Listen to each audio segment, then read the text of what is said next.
কোন একজন শহীদের পরিবার যেন বলতে না পারে যে আমার আফসোস আছে, আফসোস আপনি রাষ্ট্রের পক্ষ থেকে পূরণ করবেন।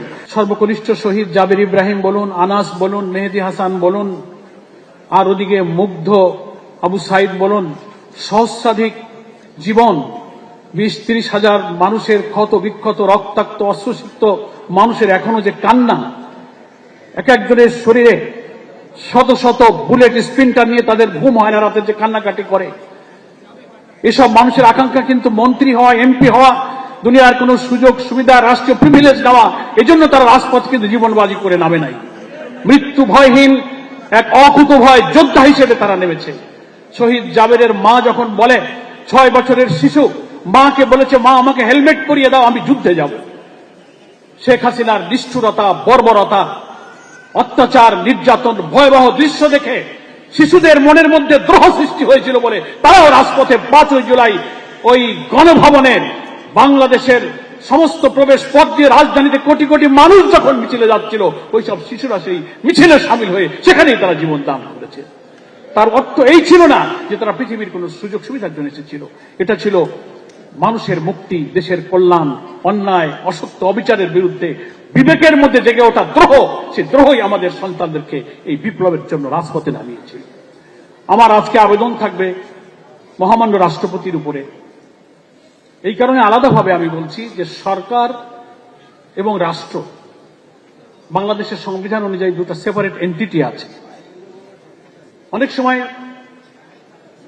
পার্লামেন্টারি ডেমোক্রেসিতে যারা সরকার এবং সরকার প্রধান থাকেন, সরকার পরিচালনায়, তাদের মধ্যে অনেকটা পলিটিক্যাল কনসিডারেশন থাকে, কিন্তু যিনি মহামান্য রাষ্ট্রপতি হন বাংলাদেশের সাংবিধানিক নিয়ম অনুযায়ী, তিনি কোনো রাজনৈতিক দলের সদস্য থাকেন না, তার কাছে কোনো পলিটিক্যাল কনসিডারেশন থাকে না। ফলে আমার আহ্বান থাকবে এই রাষ্ট্রের প্রতি, এই 36 জুলাই ব্যাপী, মাস ব্যাপী যে অনেক অনুষ্ঠান বাংলাদেশের বিভিন্ন দল, মত, সংস্থা করলো, আমাদের অনেক অনুষ্ঠানে উপস্থিত থাকার সুযোগ হয়েছে, আপনারাও সবাই থেকেছেন। সেই সব অনুষ্ঠানে শহীদদের মায়েদের যে কান্না, এখানেও আমরা শুনলাম, এখান থেকে বোঝা যায় যে তাদের সে আকাঙ্ক্ষা পূরণ হয়নি। আমি এখানে গর্বিত শহীদদের পরিবারের যারা সম্মানিত সদস্য আছেন, আহত জুলাই যোদ্ধা আছেন, সকলের জন্য আমি বলবো, যারা জীবন দিয়ে দুনিয়া থেকে চলে গেছেন, আল্লাহ তাআলার কাছে তারা সম্মানিত হবেন, আল্লাহ তাআলা তাদেরকে শাহাদাতের মর্যাদা দান করবেন বলে আমরা বিশ্বাস করি, যেহেতু তারা নিঃস্বার্থভাবে দেশ এবং জাতির কল্যাণে জীবন দিয়েছেন।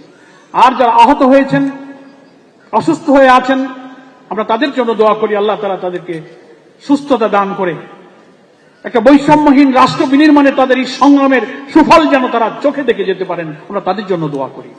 কিন্তু মহামান্য রাষ্ট্রপতির কাছে আমার আবেদন থাকবে, মাস ব্যাপী জুলাই যোদ্ধার শহীদ পরিবারের যে কান্না, সব আহতদের সমান তালিকায় আনা হয়নি, সুযোগ সুবিধা পাচ্ছে না, অনেকে তালিকাভুক্ত হননি, অনেকের চিকিৎসা হচ্ছে না।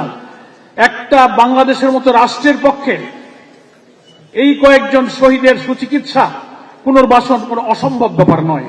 আমার প্রথম শহীদ পরিবারের কণ্ঠের সাথে কণ্ঠ মিলিয়ে আবেদন থাকবে, এই বিষয়টা আপনি স্পেশালি সরকারকে নির্দেশ দেবেন যে কোন একজন শহীদের পরিবার যেন বলতে না পারে যে আমার আফসোস আছে, আফসোস আপনি রাষ্ট্রের পক্ষ থেকে পূরণ করবেন।